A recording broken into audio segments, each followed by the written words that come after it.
حور العين تناديني فدعيني أماه دعيني حور العين تناديني فدعيني أماه دعيني لا تبكي دموعك يا أمي عند دربي আল্লামা ইবনে নুহাস রাহিমাহুল্লাহ তার প্রসিদ্ধ কিতাব মাশারিউল আশওয়াক ইলা মাসারিউল উশাক একটি ঘটনা বর্ণনা করেছেন। রাফি ইবনে আব্দুল্লাহ থেকে বর্ণিত, তিনি বলেন, আমাকে হিশাম ইবনে ইয়াহিয়া আল কিনানি বলেছেন, তোমাকে আমি একটি ঘটনা শোনাবো। ঘটনাটি আমি স্বচক্ষে দেখেছি, আমার চোখের সামনেই ঘটনাটি সংঘটিত হয়েছে। আল্লাহ তাআলা আমাকে এই ঘটনাটির মাধ্যমে উপকৃত করেছেন, আশা করি তোমাকেও আল্লাহ তাআলা উপকৃত করবেন। আমি বললাম, হে আবু ওয়ালিদ, আমাকে ঘটনাটি বলুন। তিনি বলা শুরু করলেন, 38 সনে আমরা রোম সাম্রাজ্যে রোমানদের বিরুদ্ধে যুদ্ধ করছিলাম। আমাদের নেতৃত্ব দিচ্ছিলেন মাসলামা ইবনে আব্দুল মালিক। তার নেতৃত্বে আল্লাহ তাআলা আমাদেরকে বিজয় দিচ্ছিলেন। আমরা বসরা আর জাজিরাতুল আরবের সাথীরা একসাথেই ছিলাম। আমরা পালাক্রমে রান্না বান্না ও পাহারাদারির দায়িত্ব আঞ্জাম দিচ্ছিলাম। আমাদের সাথে সাইদ ইবনুল হারস নামে একজন যুবক ছিল। সে সব সময় আল্লাহর ইবাদতে ব্যস্ত থাকত। রাতের বেলায় আল্লাহর সামনে সিজদা অবনত অবস্থায় থাকত, প্রভুর দরবারে দুহাত তুলে কাকুতি মিনতি করত, আর দিনের বেলায় রোজাদার অবস্থায় যুদ্ধ করত। যেদিনই তার রান্না বান্না ও পাহারাদারির দায়িত্ব আসত, তার অধিক ইবাদত ও মেহনতের কারণে আমরা তাকে দায়িত্ব থেকে অব্যাহতি দিতে চাইতাম, কিন্তু সে জোর করে দায়িত্ব পালন করত। সে সকল দায়িত্ব ঠিকঠাক মতো পালন করত, সাথে সাথে তার ইবাদতও চালিয়ে যেত। ইবাদতে কোনো ধরনের ঘাটতি হতে দিত না। কোনো রাত বা কোনো দিন এমন অতিবাহিত হয়নি যে আমি তাকে ইবাদত ছাড়া দেখেছি। সে তার রবের সন্তুষ্টি অর্জনের লক্ষ্যে সর্বদাই ইবাদতে মগ্ন থাকত। যখন আমরা সফরে থাকতাম তখনও সে জিকিরে মশগুল থাকত, কোরআন তেলাওয়াত করতে থাকত। যুদ্ধের এক পর্যায়ে একদিন আমরা রোমানদের দুর্গ অবরোধ করলাম। সেদিন আমারও তার একসাথে পাহারাদারির দায়িত্ব পড়ল। দুর্গ অবরোধের বিষয়টি আমাদের জন্য অনেক কঠিন হয়ে দাঁড়ালো। সাইদ ইবনুল হারস আমার সাথে সারা রাত পাহারাদারির দায়িত্ব পালন করলো। সেদিন সে অক্লান্ত পরিশ্রম করলো এবং ধৈর্যের সাথে আল্লাহর ইবাদত করতে থাকলো। রাত শেষ হয়ে যখন সকাল হলো, আমি তাকে লক্ষ্য করে বললাম, হে সাইদ, নিজের উপর অনুগ্রহ করো। হে সাইদ, নিজের উপর অনুগ্রহ করো, এভাবে নিজেকে কষ্ট দিও না। আর রাসূল সাল্লাল্লাহু আলাইহি ওয়াসাল্লাম তো আমাদেরকে সাধ্য অনুযায়ী ইবাদত করতে বলেছেন। তখন সে আমাকে বলল, হে আমার ভাই, এই হাদিস তো তাদের জন্য প্রযোজ্য যারা আখিরাতের প্রস্তুতি নিয়ে রেখেছে, যাদের জীবনে এখনো দীর্ঘ সময় বাকি আছে। আর আমি তো মৃত্যুর কাছাকাছি চলে এসেছি। মৃত্যু আমাকে হাত ছানি দিয়ে ডাকছে। আমি কি আমার প্রতিপালকের সন্তুষ্টি অর্জন করে মৃত্যুবরণ করব না? তার জবাব শুনে আমার দুচোখ দিয়ে অশ্রু গড়িয়ে পড়ল। আমি তার জন্য আল্লাহর কাছে দোয়া করলাম, আল্লাহ তাআলা যেন তাকে সব দিক থেকে সাহায্য করেন, আল্লাহ তাআলা যেন তাকে দ্বীনের পথে অবিচল রাখেন। তারপর আমি তাকে বললাম, তুমি তো সারা রাত জাগ্রত থেকেছ, এখন কিছু সময় ঘুমিয়ে নাও, সামান্য পরিমাণ বিশ্রাম করে নাও, কেননা যুদ্ধের পরিস্থিতি ভয়াবহ আকার ধারণ করতে পারে, তখন আর বিশ্রামের সুযোগ হবে না। একথা বলার পর সে তাঁবুর এক কোণে গিয়ে ঘুমিয়ে পড়ল। অন্যান্য সাথীরা রণসাজে সজ্জিত হয়ে ময়দানে ছুটে গেল। আমি সাথীদের রান্না বান্না ও আসবাবপত্রের হেফাজতের জন্য রয়ে গেলাম। কিছুক্ষণ পর তাঁবুর মধ্য থেকে কারো কণ্ঠের আওয়াজ ভেসে আসতে লাগলো। আমি আশ্চর্যান্বিত হলাম, কেননা ভিতরে তো সাইদ ইবনুল হারস ছাড়া আর কেউই নেই, আর সে তো ঘুমন্ত। আমার ধারণা হলো হয়তো আমার অজান্তেই, আমার অগোচরেই তাঁবুতে কেউ ঢুকেছে। আমি দ্রুত তাঁবুতে প্রবেশ করলাম, কিন্তু সেখানে কাউকে পেলাম না। দেখলাম সাইদ ইবনুল হারস তাঁবুর এক পাশে শুয়ে আছে। সে ঘুমের মাঝেই কি যেন বলছে আর মিটমিট করে হাসছে। আমি তার দিকে দৌড়ে ছুটে গেলাম এবং তার কথাগুলো মনোযোগ দিয়ে শোনার চেষ্টা করলাম। আমি দেখলাম সে ঘুমন্ত অবস্থায় কারো দিকে হাত বাড়িয়ে দিচ্ছে, কাউকে স্পর্শ করার চেষ্টা করছে, পরবর্তীতে কোমলভাবে আবারও হাতকে গুটিয়ে নিচ্ছে আর হেসে হেসে বলছে, তাহলে রাতের বেলায় কথা হবে। এই কথা শেষ হওয়ার সাথে সাথেই সে ঘুম থেকে লাফিয়ে উঠল ও চিৎকার শুরু করলো। আমি তাকে বুকের সাথে জড়িয়ে ধরলাম। সে কিছুটা শান্ত হলো এবং সুবহানাল্লাহ, আলহামদুলিল্লাহ, আল্লাহু আকবার বলতে লাগলো। আমি তাকে জিজ্ঞাসা করলাম, ভাই, তোমার কি হয়েছে? ঘুমের মাঝে তুমি অস্বাভাবিক আচরণ করছিলে, আশ্চর্য ধরনের কথা বলছিলে, এর কারণ কি? সে বলল, আমাকে ক্ষমা করো, এই ব্যাপারে আমি তোমাকে কিছুই বলতে পারবো না। তখন আমি তাকে বন্ধুর অধিকারের দোহাই দিয়ে বললাম, আমি তো তোমারই বন্ধু, তুমি আমাকে ঘটনাটি খুলে বলো, হয়তো আল্লাহ তাআলা এর মাধ্যমে আমাকে উপকৃত করবেন। অতঃপর সে তার স্বপ্নের বিবরণ দিতে শুরু করলো। সে বলল, আমি স্বপ্নে দেখলাম আমার কাছে দুজন সুদর্শন লোক আসলো। এত সুন্দর মানুষ আমি আর কখনোই দেখিনি।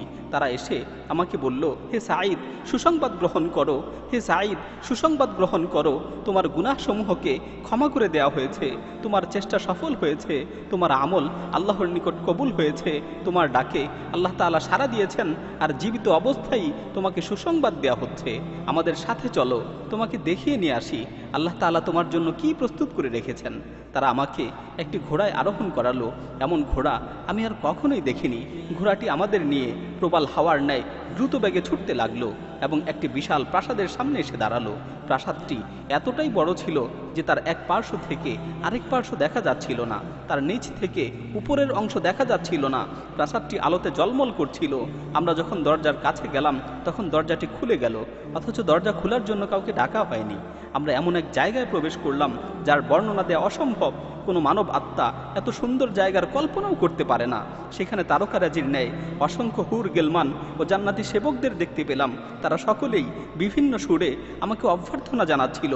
তারা বলছিল, হে আল্লাহর প্রিয়তম বান্দা, তোমাকে স্বাগতম, হে আল্লাহর প্রিয়তম বান্দা, তোমাকে স্বাগতম। আমরা চলতে চলতে একটি মনোরম ঘরে প্রবেশ করলাম। সেখানে অনেকগুলো স্বর্ণের খাট বিছানো ছিল, আর প্রত্যেকটি খাটের উপর একজন করে সুন্দরী হুর বসা ছিল। দুনিয়ার কোনো কিছুর সাথেই তাদের সৌন্দর্যের তুলনা হয় না, দুনিয়ার কোনো কিছুর সাথেই তাদের সৌন্দর্যের তুলনা হয় না। তাদের সকলের মাঝখানে এমন এক যুবতী বসা ছিল যার সৌন্দর্যতা সকলের সৌন্দর্যতাকে হার মানায়, যার উজ্জ্বলতায় পুরো প্রাসাদ আলোকিত হয়ে গিয়েছিল, যার সুঘ্রাণে পুরো প্রাসাদ সুবাসিত হয়ে গিয়েছিল। আমার পাশের দু ব্যক্তি আমাকে ডাক দিয়ে বলল, হে সাঈদ, এটা তোমার আবাসস্থল, এরা তোমার পরিবার, তোমার উপর তোমার প্রতিপালক বড়ই সন্তুষ্ট, যাও তোমার পরিবারের সাথে দেখা করো। এ কথা বলে তারা চলে গেল। অন্যান্য তরুণীরা এসে আমাকে অভ্যর্থনা জানিয়ে ভিতরে নিয়ে গেল, আমাকে ধরে নিয়ে ওই সুন্দরী রমণীর পাশে বসালো। তারা আমাকে বলল, ইনিই হচ্ছেন আপনার স্ত্রী, সে বহুকাল ধরে আপনার জন্য অপেক্ষায় আছে। তারপর আমি তার সাথে কথা বললাম, সেও আমার সাথে কথা বলল। আমি তাকে জিজ্ঞেস করলাম, আমি এখন কোথায় আছি? সে বলল, আপনি জান্নাতুল মাওয়ায় অবস্থান করছেন। আমি তাকে আবারও জিজ্ঞেস করলাম, তুমি কে? সে বলল, আমি আপনার চিরস্থায়ী স্ত্রী। আমি তাকে স্পর্শ করার জন্য আমার হাত বাড়িয়ে দিলাম। সে কোমলভাবে আমার হাতকে ফিরিয়ে দিল এবং বলল, এখনও সময় হয়নি, এখনও সময় হয়নি, আজকে আপনাকে দুনিয়াতে ফিরে যেতে হবে। আমি বললাম, আমি দুনিয়াতে ফিরে যেতে চাই না, আমি দুনিয়াতে ফিরে যেতে চাই না। সে বলল, যেতে হবে। আপনি 3 দিন দুনিয়াতে অবস্থান করবেন, অতঃপর তৃতীয় রাতে আমাদের সাথে এসে ইফতার করবেন। আমি বললাম, ঠিক আছে, তাহলে রাতের বেলায় দেখা হবে। তারপর সে মজলিস থেকে উঠে গেল। আমারও ঘুম ভেঙে গেল। এই হলো আমার স্বপ্নের কাহিনী। তারপর সে বলল, হে আবু ওয়ালিদ, আমার জীবদ্দশায় আপনি এই ঘটনা কারো সাথে বর্ণনা করবেন না। আমি বললাম, ঠিক আছে। সুবহানাল্লাহ, আল্লাহ তাআলা তোমার আমলের প্রতিদান তোমাকে দুনিয়াতেই দেখিয়ে দিয়েছে। সে জিজ্ঞেস করলো, আমাদের বাকি সাথীরা কোথায়? আমি বললাম, সকলেই যুদ্ধে গেছে। সে ভালো করে গোসল করে শরীরে সুগন্ধি মাখলো, রণসাজে সজ্জিত হয়ে দ্রুত বেগে ময়দানে ছুটে গেল। আল্লাহর শত্রুদের সাথে বীরত্বের সাথে যুদ্ধ করতে লাগলো। তার সাথীরা ক্লান্ত হয়ে ময়দান থেকে চলে আসলো, কিন্তু সে তার যুদ্ধকে অব্যাহত রাখলো। তার সাথীরা ফিরে এসে বলল, হে আবু ওয়ালিদ, আজকে একটি আশ্চর্যজনক ঘটনা প্রত্যক্ষ করেছি। আমাদের সাথী সাঈদ ইবনুল হারসকে দেখলাম, সে বীরত্বের সাথে রণাঙ্গনে লড়াই করছে।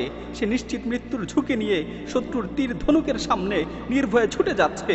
জীবনের কোনো পরোয়াই যেন তার নেই। সে শাহাদাতের নেশায় পাগল পারা, সে শাহাদাতের নেশায় দিশেহারা। এ কথা শুনে আমি মনে মনে বলে উঠলাম, তোমরা যদি তার অবস্থা জানতে, তাহলে কাফেরদের বিরুদ্ধে যুদ্ধের ক্ষেত্রে তোমরাও তার সাথে প্রতিযোগিতায় লিপ্ত হতে, তোমরাও তার মতো শাহাদাতের নেশায় ছুটে বেড়াতে। সে সন্ধ্যাবেলায় কিছু একটা খেয়ে ইফতার করলো, সারা রাত ইবাদতে কাটিয়ে দিল। সে পরের দিনও রোজাদার অবস্থায় আগের দিনের মতো বীরত্বের সাথে লড়াই করলো। এভাবেই আরেকটা দিন কেটে গেল। তার ব্যাপারে সাথীরা দ্বিতীয় দিনও সেই কথাই বলল যা আগের দিন বলেছিল। তৃতীয় দিন সে রণসাজে সজ্জিত হয়ে ময়দানে অবতীর্ণ হলো। আমি তার পিছনে পিছনে ময়দানে ছুটে গেলাম। আমি দূর থেকে তাকে লক্ষ্য করে যাচ্ছিলাম। সে বীরত্বের সাথে লড়াই করতে লাগলো। আল্লাহর শত্রুদের অন্তরকে আতঙ্কিত করে তুলল। শত্রুরা তার ভয়ে ময়দান থেকে পালায়ন করতে লাগলো। সে শাহাদাতের নেশায় যুদ্ধের ময়দানে দুর্বার গতিতে ছুটে চলছিল। কোনো শক্তিই যেন তাকে প্রতিহত করতে পারছিল না। দিন শেষে যখন সূর্য ডুবার উপক্রম হলো, তখন দুর্গের উপর থেকে কোনো এক কাফির তার দিকে একটি তীর ছুঁড়ে মারল। তীরটি এসে তার গলায় বিদ্ধ হলো, সে জমিনে লুটিয়ে পড়ল। আমি তার দিকে অপলক দৃষ্টিতে তাকিয়ে রইলাম। আমি চিৎকার করে সকলকে ডাকলাম, সকলে তাকে ধরে বহন করে নিয়ে আসলো।